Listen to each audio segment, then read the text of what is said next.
இறுதி 7 தினங்களுக்கு ஏற்கப்பட வேண்டிய சகஸ்ராரா தியான பயிற்சிகள். மானுட தேகத்தின் உச்சியில் நிலைக்கும் சகஸ்ராரா என்பது ஓர் சக்கரம் அல்ல, அதுவே மூலமான ஆதார ஆற்றலாகும். சகஸ்ராரா என்பது தூய்மையுறுத்தப்பட வேண்டிய ஆற்றல் அல்ல என்றும், அவை என்றுமே தூய்மையாய் நிலைத்திருக்கும் உன்னத ஆற்றல்களே என்றும் உணர வேண்டும். எனில் 49 தின பயிற்சி காலத்தின் இறுதி 7 தினங்களுக்கு ஆற்ற வேண்டிய செயல்கள் யாது என்றறிக. சகஸ்ராரா எனும் சக்கரமானது விண்ணுலக ஆற்றல்களை மாத்திரமே உணவாக ஏற்கும். அறுசுவை கொண்ட உணவுகள் சகஸ்ராரா சக்கரத்திற்கு உணவாக இயலாது. பிரபஞ்ச பேரொளி மாத்திரமே சகஸ்ராராவின் எரிபொருளாகும். எனில் எவ்விதம் செயலாற்றி அதன் ஆற்றல்களை பூரணமாக பெற்றிட இயலும் என்றே உணர வேண்டும். முதல் தின சகஸ்ராரா பயிற்சி. சகஸ்ராரா சக்கரம் என்பது நிலம், நீர், காற்று, வெப்பம் மற்றும் ஆகாய தேகங்களுக்காக பிரிந்து இயங்கினாலும் மூலத்தினில் இணைந்தே நிலைத்திருக்கும். நில தேகத்திற்கு உரித்தான அனைத்து ஆற்றல்களையும் அருள்வதற்காக தனது நில ஆற்றலை தனித்து பிரித்து செயல்புரிகின்ற முதன்மை சகஸ்ராரா சக்கரத்தினை ஸ்ரீ மகா விஷ்ணுவானவர் எவ்விதம் சீரமைப்பார் என்றுணர்க. முதல் தினம் மேற்கொள்ளும் பயிற்சிகளில் தேகம் சார்ந்த பயிற்சிகளும் உண்டு, அகம் சார்ந்தவையும் உண்டு. விண்ணாற்றல்களை ஈர்த்து மானுட சிரசிற்கு வழங்குகின்ற சகஸ்ராரா என்பதனை ஆழ்ந்த தத்துவ நிலைகளோடு உணர வேண்டும். பயிற்சிகள் என்பது மாறுபட்டே அமைந்திருக்கும். அனைத்து சக்கரங்களும் விரிந்து ஒடுங்கி ஒற்றை நேர்கோட்டினில் நிலைத்திருக்கும் இத்தருணத்தில் மூலாதாரத்திலிருந்து உயிர் சக்தியினை ஏற்றி சகஸ்ராராவின் மையத்தோடு இணைக்க வேண்டும். அனைவரும் நிலத்தினில் ஓர் ஆசனமிட்டு அமர்ந்து தேகத்தினால் பத்மாசனம் ஏற்பது உத்தமமான செயலாகும். பின்னர் மெல்ல மெல்ல ஆழ்ந்து சுவாசித்து காற்றானது மூலாதாரம் வரை எளிதாய் தடைகள் இன்றி பயணிப்பதனை உணர வேண்டும். பின்னர் காற்றினை தேக்கி மூலாதார ஆற்றலை கண்ணுற்று தியானிக்க வேண்டும். பின்னர் காற்றினை சிறிது சிறிதாக பிரித்து மெல்லனவே வெளியேற்ற வேண்டும். இவ்விதம் 7 முறை பயின்றிடல் வேண்டும். 5 நாழிகைகளுக்கு ஒரு முறை தியானித்து காற்றினை ஆழமாய் உள்ளேற்று மெல்ல மெல்ல வெளியேற்றியே பயின்றிடல் வேண்டும். 2ஆம் தின சகஸ்ராரா பயிற்சி. 2ஆம் தினம் அதிலே நீராற்றல்கள் பெருகிடவே பிரார்த்திக்க வேண்டும். மகாவிஷ்ணுவின் சுதர்சன சக்கரத்தினை துதித்து போற்றிய பின்னர் சுவாசத்தினை ஆழ்ந்து உள்ளேற்று காற்றினை மூலாதாரத்தில் தேக்கி பின்னர் மெல்ல மெல்ல சிறிது சிறிதாக சற்றே பிரித்து வீரியமாய் வெளியேற்ற வேண்டும்.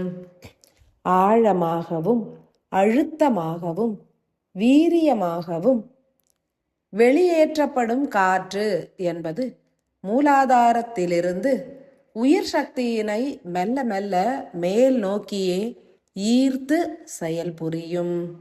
அனைவரும் சாத்வீக உணவுகளை மாத்திரமே ஏற்க வேண்டும். அறுசுவையும் கலப்புற்ற உணவுகள் நன்மைகளை விளைவிக்கும். ஒவ்வொரு 5 நாழிகை நேரங்களுக்கு ஒரு முறை 14 சுவாச பயிற்சிகளை ஆழமாய் ஏற்று காற்றினை துண்டுகளாய் உருமாற்றி வீரியமாய் வெளியேற்ற வேண்டும். 3ஆம் தின பயிற்சி. 3ஆம் தினமதில் வாயு மூலக்கூறுகளை சீருறுத்திட வாயு தேகமாய் தனித்து பிரிகின்ற தேகமதனை கண்ணுற்று ஆழ்ந்த வீரியமான சுவாச நிலைகளை ஏற்க வேண்டும். எனில் 21 முறை சுவாசித்து காற்றினை தேக்கி துண்டித்த நிலையில் சிறிது சிறிதாய் வெளியேற்றுகின்ற பயிற்சியினை ஒவ்வொரு 5 நாழிகைகளுக்கும் ஒரு முறை ஏற்க வேண்டும். தீர்க்கமாய் ஏற்கப்படுகின்ற பயிற்சிகள் யாவுமே உன்னத பலனை அருளிடும். 4ஆம் தின சகசிராரா பயிற்சிகள். 4ஆம் தினமதிலே அக்னி தேகமதனை சீருறுத்திட தேவையான எரிபொருட்களை சகசிராரா சக்கரமானது வழங்கிட முற்படும். எனில் 14 முறை உணர்த்திய வண்ணம் சுவாச பயிற்சிகளை ஏற்க கடவது. உணர்வுகளை கொண்டே இயங்கிடல் வேண்டும். 5ஆம் தின பயிற்சி. மீண்டும் 5ஆம் தினமதிலே ஆகாய தேகத்தின் சகசிராரா சக்கரத்தின் ஆற்றல்களை பூரணமாக பெறுவதற்கு 7 முறை சுவாச பயிற்சிகளை உணர்ந்து ஏற்க வேண்டும். 5 நாழிகைகளுக்கு ஒரு முறை இவ்விதமே செயலாற்றி பின்னர் ஆழ்ந்து தியானித்து சிரசினில் நிகழ்கின்ற ஆற்றல் பெருக்கங்களை உணர வேண்டும். 6ஆம் தின பயிற்சி. 6ஆம் தினமதிலே முதல் நாழிகையிலும் இறுதி நாழிகையிலும் சுவாச பயிற்சிகளை 7 முறை ஆழ்ந்து ஏற்று ஏனைய தருணங்களில் உருகியே தியானிக்க வேண்டும். உயிர் சக்தி எனப்படும் நாத விந்து ஆற்றல்கள் சிரசினை அடைவதினை உணர்ந்து உணர்ந்து உருகி உருகி தியானித்திட பல்வேறு சத்தியங்களை உணர்ந்திடலாம். 7ஆம் தின பயிற்சி. 49வது தினம் எனும் இறுதி தினமதிலே ஓர் உன்னத செயலினை அனைவரும் ஏற்க வேண்டும். நீரெடுத்து நிலம் விடுத்து தெய்வங்களை துதித்து போற்றிய பின் முதல் நாழிகையில் மூலாதாரத்திற்கான பயிற்சிகளான தோப்பு கரணம் எனும் கரண பயிற்சியினை 7 முறை ஏற்க வேண்டும். பின்னர் ஆழ்ந்து தியானிக்க வேண்டும். 5 நாழிகைகள் சென்ற பின்னர் 2ஆம் முறை தியானிக்கையில் சுவாதிஷ்டான பயிற்சியான ஒற்றைக்கால் தவ பயிற்சியினை ஏற்க வேண்டும். 3ஆம் முறை மணிப்பூரக பயிற்சியான தனுராசன பயிற்சியினையும் 4ஆம் 5 நாழிகை தருணத்தில் சூரிய நமஸ்காரமும் பின்னர் விஷுப்திக்கான பயிற்சியினையும் ஆக்ஞைக்கான பயிற்சியும் இறுதி நாழிகையில் சகசிராராவிற்கான பயிற்சியினையும் உணர்ந்து ஏற்க வேண்டும். 7 முறை செயலாற்றுவது நற்பலனை அருளிடும். உயிர் சக்தியானது மூலாதாரத்திலிருந்து மேலேற்றம் கண்டு சகசிராரா வரை பயணிப்பதனையும் நன்கு உணர்ந்திடலாம். இறுதியில் தேகத்தினையும் இப்பிரபஞ்ச இயக்கத்தினையும் ஒப்பிட்டே நோக்கிடல் வேண்டும். இதன் மூலம் உயிர் சக்தியின் மகிமை என்பது உணரப்படும். 5 தேகங்களிலும் உள்ள 7 சக்கரங்களும் தனித்த முறையில் தூய்மையுறுத்தப்படுகின்ற நிலையில் சகசிராரா எனும் ஆற்றல் களஞ்சியமானது ஊதா நிறத்தினை ஏற்று உன்னதமாய் வீரியமாய் இயங்குவதனை உணர வேண்டும்.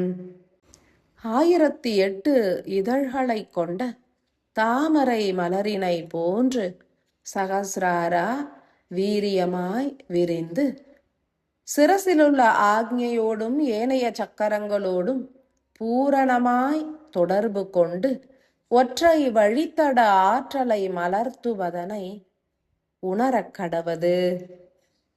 இறுதியில் ஆதிமூல கணபதி, கால பைரவர், மகா அகத்தியர், சூரிய தேவர், ஆதிசிவன், ஆதிசக்தி மற்றும் மகா விஷ்ணுவிற்கு நன்றிகளை ஆழ்ந்து சமர்ப்பணம் புரிந்திடல் வேண்டும்.